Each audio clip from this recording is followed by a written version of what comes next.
कैसे हैं आप लोग। और यही अपना वीडियो जो 11वां पार्ट चल रहा है उसका 21वां वीडियो है ये। और इसके अंदर हम पढ़ रहे थे, पहले जो हमने पढ़ी है फिनोल के जो रासायनिक गुण पढ़ रहे थे उनमें क्रियाएं पढ़ी हमने, ठीक है। तो उन्हीं क्रियाओं को आगे बढ़ाते हुए 4 क्रियाएं हमने पढ़ ली थी अब तक। 5वीं जो क्रिया है उसमें वो देखो कौन सी है। 5वीं क्रिया है ईथरीकरण। ईथरीकरण फिनोल के रासायनिक गुण पढ़ रहे हैं, उसमें अभी तक 4 क्रियाएं पढ़ ली हमने। फिनोल की OH समूह की जो क्रियाएं हैं उनके बारे में पढ़ा है अभी हमने, ठीक है। तो इसमें ईथरीकरण है, OH समूह की क्रियाएं पढ़ रहे हैं ये। पहले अगर पीछे के वीडियो देखें तो सारी चीजें जो है वो क्लियर हो जाएंगी आपको। तो ईथरीकरण का मतलब ईथर बनना। क्या बनेगा इसमें? ईथर बनेगा। अब देखो ईथर कैसे बनता है।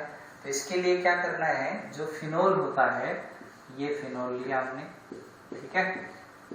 इससे फिनोल की क्रिया करवानी आपको NaOH के साथ, सोडियम हाइड्रोक्साइड के साथ में, ये NaOH, ठीक। जैसे इसके साथ NaOH, अब ये NaOH कौन सा है? एसीटोन में घुला हुआ, एसीटोन में घुला हुआ NaOH है, ठीक। उसके साथ में इसकी क्रिया करवाएंगे। क्रिया कराने के बाद सोडियम फेनॉक्साइड बनेगा।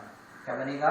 Sodium phenoxide. देखो ये इस तरीके से, इसको ये O और ये Na, ठीक। क्या बन गया ये? Sodium phenoxide. तो नाम लिख दिया सोडियम फेनॉक्साइड,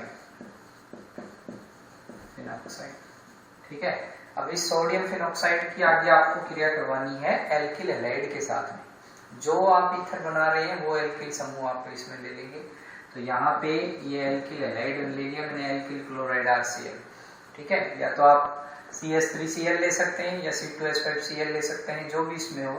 तो इसमें से देखो ये NaCl निकल जाएगा, ये C और ये Na।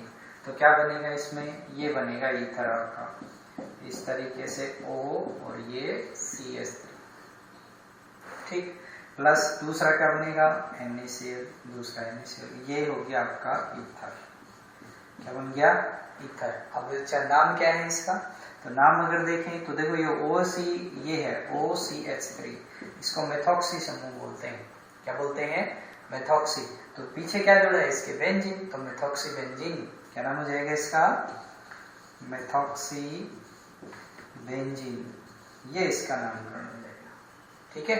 इस तरीके से ये कौन सी क्रिया है? एस्टरीकरण, सॉरी ईथरीकरण, जिसमें क्या बना है? ईथर। क्या किया मैंने? फिनोल लिया, फिनोल की क्रिया किससे करवाई? फिनोल की क्रिया करवाई एसीटोन में घुले हुए NaOH से, और इससे क्या बना? Sodium phenoxide. सोडियम फेनॉक्साइड का क्या किया मैंने? एल्किल हैलाइड के साथ में इसकी क्रिया कराई। तो किसमें बदला इसको? ये ईथर बन गया मेथॉक्सी बेंजीन में। क्या बन गया इसको? Methoxy benzene. निसोल भी कहते हैं इसको, ठीक है, अन्य नाम है एनिसोल। तो इस तरीके से ये 5वीं क्रिया है आपकी, जिसके द्वारा हम क्या बना सकते हैं? ईथर बना सकते हैं। इसके बाद 6ठी क्रिया देखो।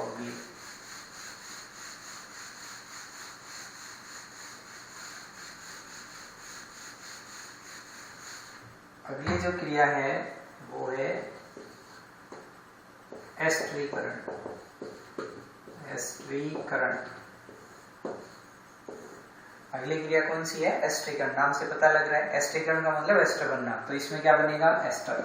क्या बनेगा इसमें? एस्टर बनता है। अब एस्टर बनाने के लिए इसमें 2 तरीके से रिएक्शन दी हुई है। एक तो आप जो भी जैसे मान लो एल्किल हैलाइड है, ठीक है, उसके साथ में इसकी क्रिया करवा सकते हैं। अथवा एल्किल हैलाइड अगर नहीं लें तो इसमें हम आपका एनहाइड्राइड भी ले सकते हैं। क्या ले सकते हैं इसमें? एनहाइड्राइड भी लिया जा सकता है या एल्किल हैलाइड लिया जा सकता है। कार्बोक्सिलिक अम्ल से भी बन सकता है इसके अंदर। देखो किस तरीके से क्रिया होगी। तो यहाँ पे ये ले लेंगे C6H5O और ये H, ठीक। इसकी क्रिया आपको करवानी है किसके साथ में? अभी मैंने बताया एनहाइड्राइड ले लो। कंसंट्रेट H2SO4 की उपस्थिति में क्रिया होती है। तो एनहाइड्राइड लेंगे तो देखो ये ले R और ये C डबल बॉन्ड O और ये O और ये C डबल बॉन्ड O और ये R। ये है आपका एनहाइड्राइड। ये सिंगल छोड़ दिया, इसको अलग ले लिया, ठीक है। इसके साथ में क्रिया करवाते हैं तो ये यहाँ से OH जाता है और यहाँ से इसमें से इधर वाला कोई सा भी समूह ले लो, ये समूह लिया इस, ठीक। तो ये जैसे ही इसमें ये टूटेगा तो टूटने के बाद देखो क्या बनेगा, क्या बताया मैंने, कंसंट्रेट H2SO4 की उपस्थिति में ये क्रिया संपन्न होती है। अब जैसे इसमें ये क्रिया कराएंगे तो इसमें से ये बाहर निकलेगा, तो बाहर निकलने के बाद देखो क्या बनाएगा, एनहाइड्राइड था ना, एक सॉरी, ये इस तरीके से, ठीक है। तो ये इसमें से लिया तो क्या बना, देखो एक पहले इसको देखो RCOOH, तो एक तो बन गया एल्किल समूह, ये कार्बोक्सिलिक अम्ल, ठीक। दूसरा क्या बना, दूसरा ये C2H5 और ये है, तो प्लस ये C6H5O, ये O और ये C डबल बॉन्ड O और ये R, तो ये आपका बन गया एस्टर। क्या बन गया, एस्टर। अब एस्टर में देखो क्या नाम है, एस्टर का आईपीएसी नाम होता है एल्किल एल्केनॉइड। क्या नाम होता है, एल्किल एल्केनॉइड। तो ऐसी स्थिति में एल्किल में कौन सा है, ये एल्किल ही है, R लिखा है मैंने, और ये बेंजीन है, तो इसका नाम हो जाएगा एल्किल बेंजीनॉइड। तो नाम लिख दूं मैं यहाँ पे, ये हो जाएगा एल्किल बेंजीनॉइड। क्या नाम हो जाएगा इसका, एल्किल बेंजीनॉइड, ये इसका आईपीएसी नाम है, ठीक है। इस तरीके से बना सकते हैं। कार्बोक्सिलिक अम्ल लेंगे तो देखो किस तरीके से बनेगा, मैं इसको मिटा रहा हूँ। यहाँ पे इसकी जगह यदि हम ये कर दें कार्बोक्सिलिक अम्ल, ये H और ये O और ये C डबल बॉन्ड O और ये R, ठीक। अब इसमें से देखो यहाँ से ये और यहाँ से ये H लिया, वही कंसंट्रेट H2SO4 की उपस्थिति में क्रिया होगी, लेकिन आपकी बार जो यहाँ बनेगा ये बनेगा जल। क्या बनेगा, H2O, ये जल बन जाएगा। और ये क्या बना आपका, वही एस्टर बन गया, एल्किल बेंजीनॉइड। क्या बना ये, एल्किल बेंजीनॉइड। इस प्रकार से हम एस्टर बना सकते हैं। अच्छा, मैंने दूसरा बताया कि इसकी जगह यदि हम ये ले लें, दूसरा और ले लें, ये Cl और ये C डबल बॉन्ड O, ये एसिल क्लोराइड है। क्या नाम है इसका, एसिल क्लोराइड, ये है एसिल क्लोराइड, ठीक। अब जैसे ही एसिल क्लोराइड के साथ में क्रिया होती है तो HCl निकल जाएगा आपकी बार। क्या निकलेगा, HCl। जैसे ये HCl निकलता है, यहाँ ये चेंज हो जाएगा, इसकी जगह हम लेंगे पिरिडीन। क्या लेंगे, यहाँ पे पिरिडीन क्षार लिया जाता है, और यहाँ क्या हो जाएगा, यहाँ हो जाएगा HCl, ठीक है। मेरे हिसाब से तीनों समीकरण समझ में आ गई होंगी। ये फिनोल है आपका, ठीक। मैंने तीनों में चेंज कर दिया। यहाँ पे R लेते ही ये CO एसिल क्लोराइड हो गया, पिरिडीन की उपस्थिति में क्रिया करवानी, क्योंकि अम्ल बन रहा है तो क्षार लेना पड़ेगा, ठीक।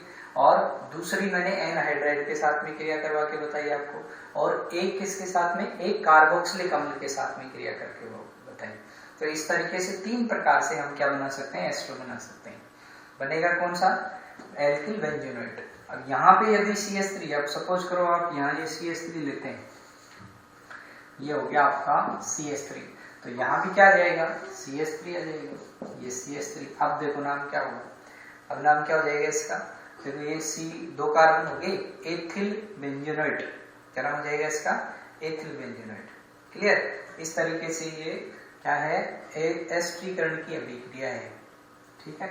इसके बाद अगली क्रिया देखो, एक जैसी क्रियाएं हैं, कोई ज्यादा इसमें दिक्कत वाली बात नहीं है, बस वो है समूह के साथ में आप क्रिया करो। तो आप देखो आगे जो भी क्रियाएं हैं इसी प्रकार की आएंगी सारे सारे। इसके बाद 7वीं अभिक्रिया है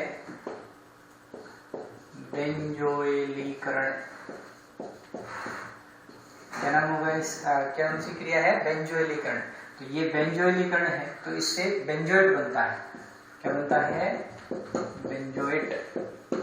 अब देखो बेंजोइट कैसे बनता है, इसमें यहाँ पे ये फिनोल है, फेनिल बेंजोइट, आगे ये फिनोल से जुड़ेगा ना, तो फेनिल बेंजोइट बनता है। सीधा ऐसे लिखेंगे, फेनिल बेंजोइट बनता है। अब देखो ये फिनोल ले लिया, ये O और ये H प्लस, बेंजोइलीकरण है तो बेंजोइल क्लोराइड के साथ में क्रिया करवानी है, Cl, C double bond O और ये C6H5। उसमें जिसमें क्या फर्क है, वहां CH3 था या R था, और उसकी जगह क्या है, यहाँ C2H5 है। तो अब की बार क्या निकल जाएगा, इसमें से निकल जाएगा HCl। क्या निकलेगा, HCl। और जैसे ही HCl निकलता है तो देखो क्या बन जाएगा, इसको मैं C6H5 लिख देता हूँ, ठीक है। ये O और ये C डबल बॉन्ड O और ये C6H5। अब ये क्या है, एस्टर, ये एक प्रकार का क्या है, एस्टर। और एस्टर में क्या है, इधर देखो बेंजोएट, तो ये फेनिल है तो इसका नाम हो जाएगा फेनिल बेंजोएट, फेनिल बेंजोएट। ठीक है, ये इस तरीके से इसमें उत्पाद बनता है। ये क्रियाएं होगी आपकी 7। कौन सी, OH समूह की क्रियाएं हो रही है। आगे देखो 8वीं क्रिया,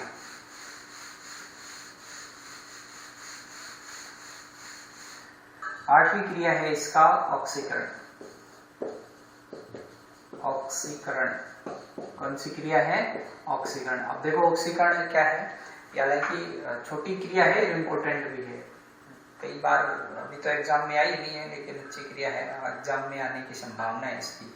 तो देखो क्या है, ऑक्सीकरण है क्रोमिक अम्ल, क्या लिया जाता है, क्रोमिक अम्ल। और इस क्रोमिक अम्ल का सूत्र होता है Na2Cr2O7। क्या सूत्र है इसका, Na2Cr2O7। इस क्रोमिक अम्ल की उपस्थिति में फिनोल का जब ऑक्सीकरण होता है तो डाइकीटोन बनता है, डाइकीटोन। और ये जो डाइकीटोन है इसको कहते हैं बेंजोक्विनोन, बेंजोक्विनोन। क्या बोलते हैं इसको, बेंजोक्विनोन कहते हैं। अब देखो समीकरण कैसे आएगी, यहाँ पे ये लिया हमने फिनोल, ये इस तरीके से OH। ऑक्सीकरण करना है तो ऑक्सीकरण के लिए क्या लेना है, Na2Cr2O7 और कंसंट्रेट H2SO4 लिया जाता है इसमें। ठीक है, इसके साथ में इसका ऑक्सीकरण क्रिया क्या लिया है हमने, ये फिनोल लिया है। ठीक, अब जैसे इसका ऑक्सीकरण होगा तो देखो इसमें क्या बनेगा, मैंने बताया डाइकीटोन। तो यहाँ पे ये इस प्रकार से, ठीक है ना, एक इधर और एक इस साइड, ये डबल बॉन्ड ऑक्सीजन और नीचे की ओर भी डबल बॉन्ड ऑक्सीजन, 2 कीटोनिक समूह है इसलिए डाइकीटोन कहलाएगा। तो डाइकीटोन का दूसरा मैंने नाम बताया बेंजोक्विनोन, क्या नाम है इसका, बेंजोक्विनोन। ये इसके अंदर उत्पाद बनता है। क्लियर, अच्छी क्रिया है, बिल्कुल शॉर्ट में, छोटी सी अभिक्रिया है। क्रोमिक अम्ल की साथ में H2SO4 की उपस्थिति में फिनोल ऑक्सीकृत होकर के क्या बनाता है, डाइकीटोन बनाता है, जिसको हम बेंजोक्विनोन कहते हैं। ठीक है, ये कौन से समूह की क्रियाएं कंप्लीट हुई है, पहली क्रिया। 3 प्रकार की क्रियाएं बताई थी मैंने आपको फिनोल की, OH समूह की, बेंजीन वलय की और संयुग्मन। तो पहली क्रियाएं कंप्लीट होती हैं जो OH समूह के अंतर्गत आती हैं, 8 प्रकार की क्रियाएं। ठीक है, अब इसके बाद में दूसरे प्रकार की जो क्रियाएं हैं वो कौन सी हैं, देखो दूसरे प्रकार की क्रियाएं देखेंगे।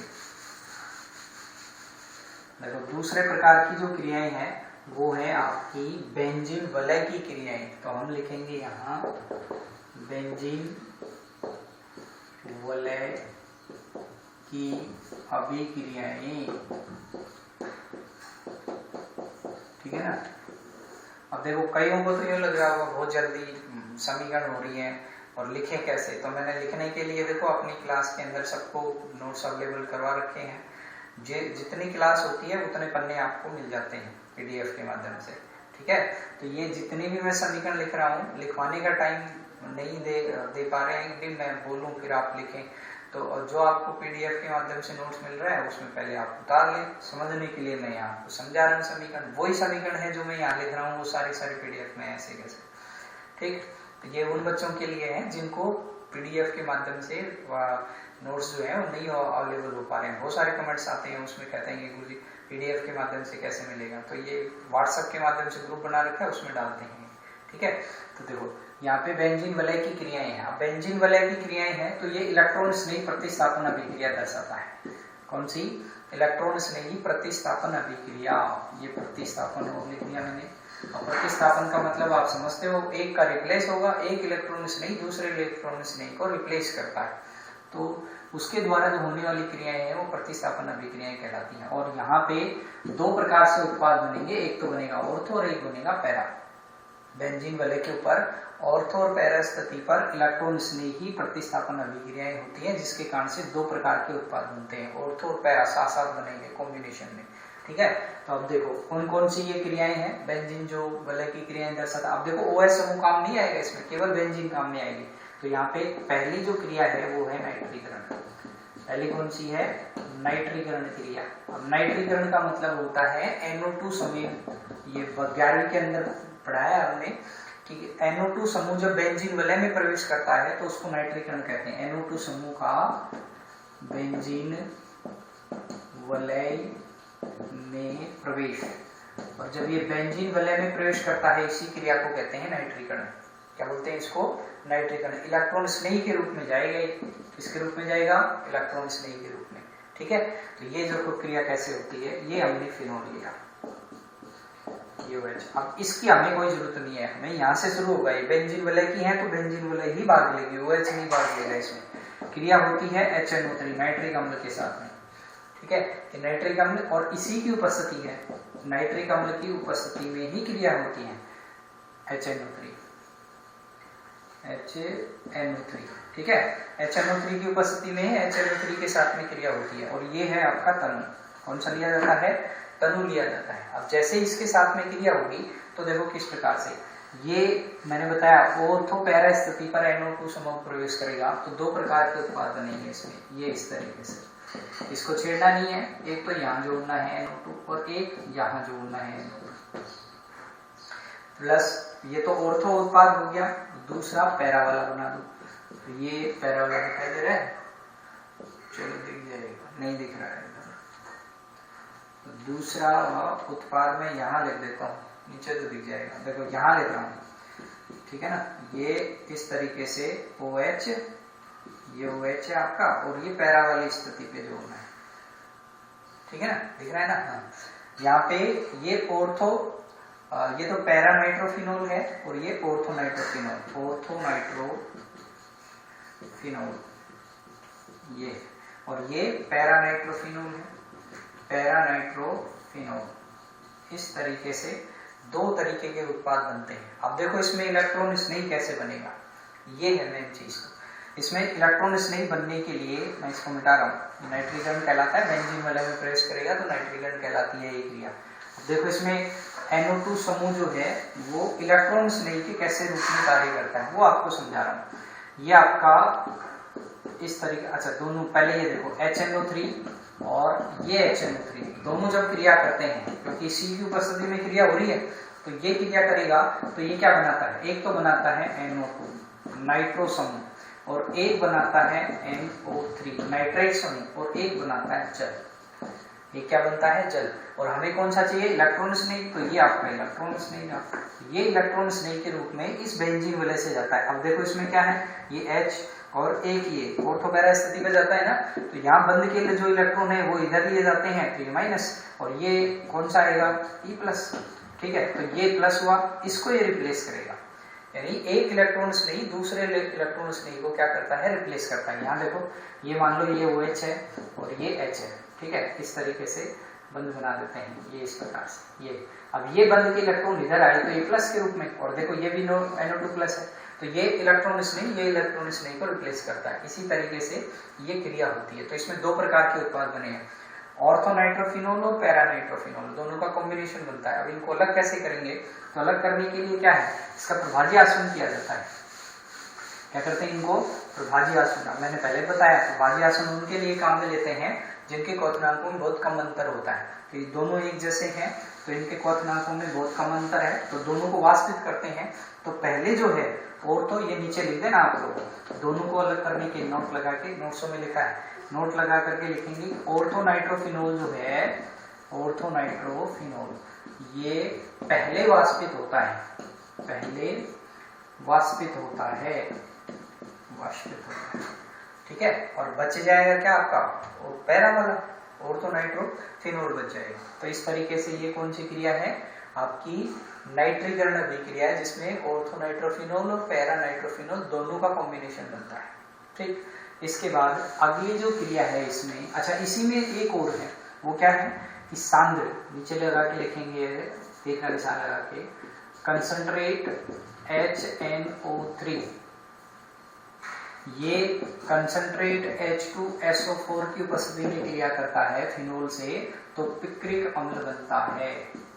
पिक्रिक अम्ल क्या बनता है? पिक्रिक अम्ल बनता है। देखो कैसे क्रिया है, ये इस प्रकार से OH प्लस HNO3। अभी मैंने बताया किसकी उपस्थिति है, कंसंट्रेट H2SO4 की उपस्थिति के अंदर क्रिया होती है, तो पिक्रिक अम्ल बनता है।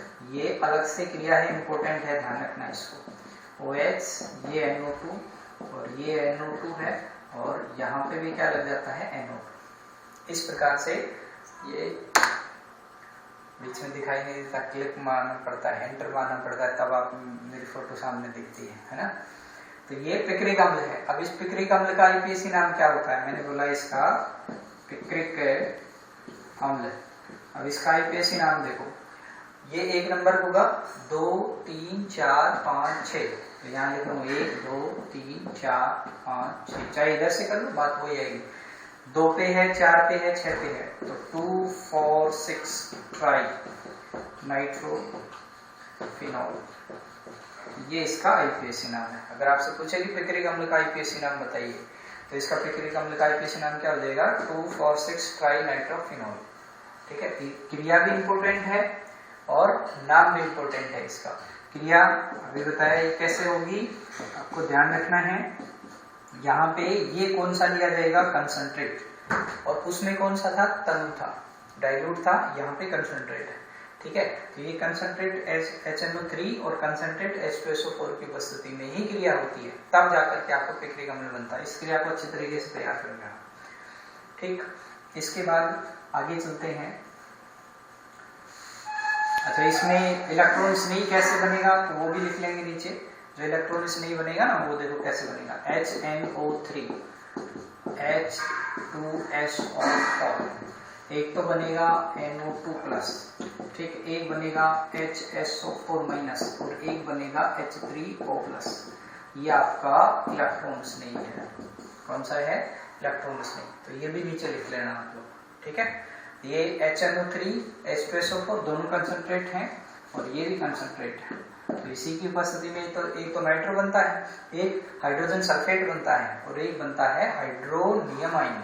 ठीक है, तो ये इस प्रकार से इसके अंदर ये क्रिया है इसकी। अब आगे चलते हैं।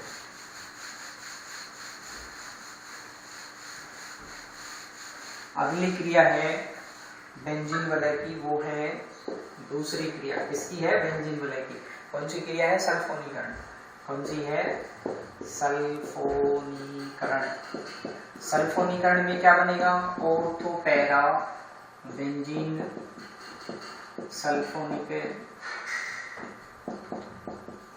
सल्फोनिक अम्ल बनता है। ऑर्थो पैरा दोनों बनेंगे इसके अंदर, और ये क्रिया है इसकी।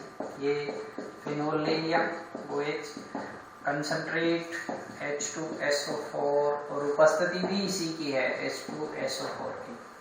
ठीक है, अब जाकर के क्या बनेगा, ये बनता है इसके अंदर, ऑर्थो पैरा दोनों बनाने हैं, तो एक तो इधर लिख देता हूँ, ये हो गया OH, और ये SO3H, ठीक है, प्लस H2O। दूसरा इसके अंदर ये पैरा वाला बन जाएगा, ये OH और ये SO3H। तो इसका तो नाम है ऑर्थो बेंजीन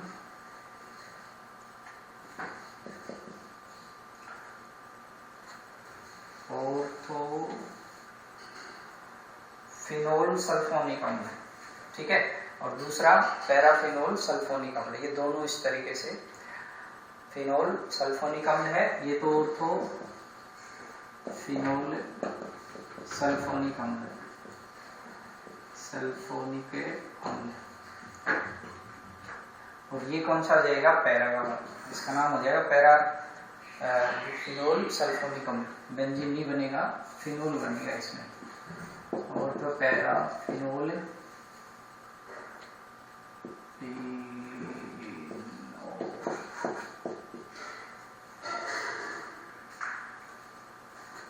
क्या ले दिया मैं, इसमें भी गलत लिख दिया।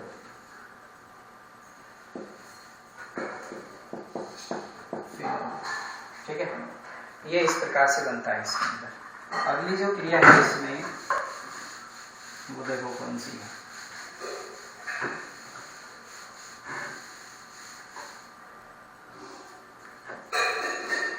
बेंजीन के ये साथ में बेंजीन सल्फोनील। और तीसरी अभिक्रिया है वो है फ्रीडल-क्राफ्ट। ये और बता देता हूँ, बस ज्यादा भी क्रियाएं हो जाएंगी तो उल्टी होने लगेगा ना, केमिस्ट्री का यही हाल है, ज्यादा ओवर रिएक्शन होते भी तो क्या हो जाती है, उल्टी करने लगते हैं, है ना। तो देखो फ्रीडल-क्राफ्ट दो तरीके की होती है, एक तो एल्किलीकरण और एक एसिडीकरण। तो पहले लिख रहा हूं मैं एल्किलीकरण, ठीक है।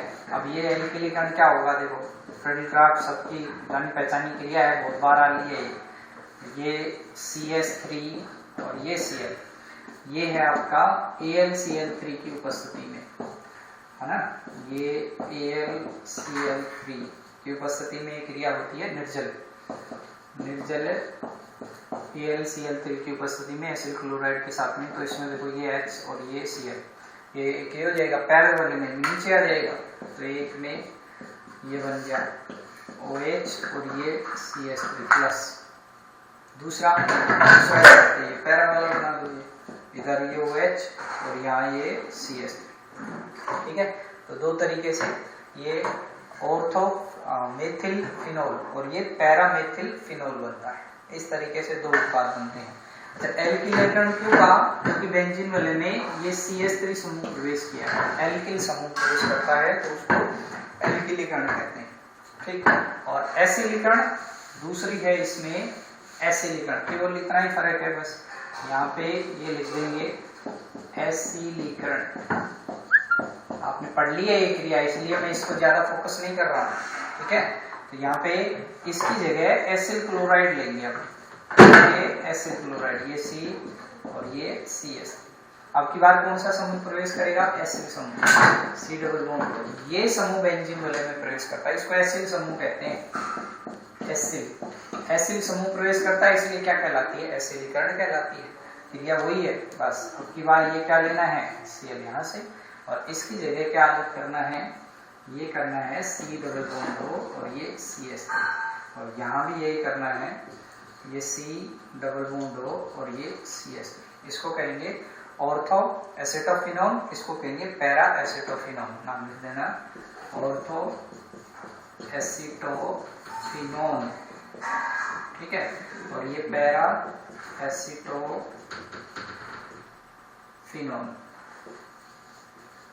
ये हो गया आपका फिनोन, ठीक है। इस तरीके से ये आपकी क्रियाएं हैं। अभी इसमें बेंजीन वलय की क्रियाएं आई हैं, संयुग्मन क्रियाएं और हैं। बेंजीन वलय में भी अभी एक दो क्रियाएं और बच रही हैं, ब्रोमीनीकरण वगैरह। बाकी ये हमने 4 क्रियाएं पढ़ी, पहले जो 4 से शुरुआत करी थी OH समूह की क्रियाएं, फिर बेंजीन वलय की क्रियाएं पढ़ी हैं, और आगे कल जो है वो आगे और पढ़ेंगे इसको, ठीक।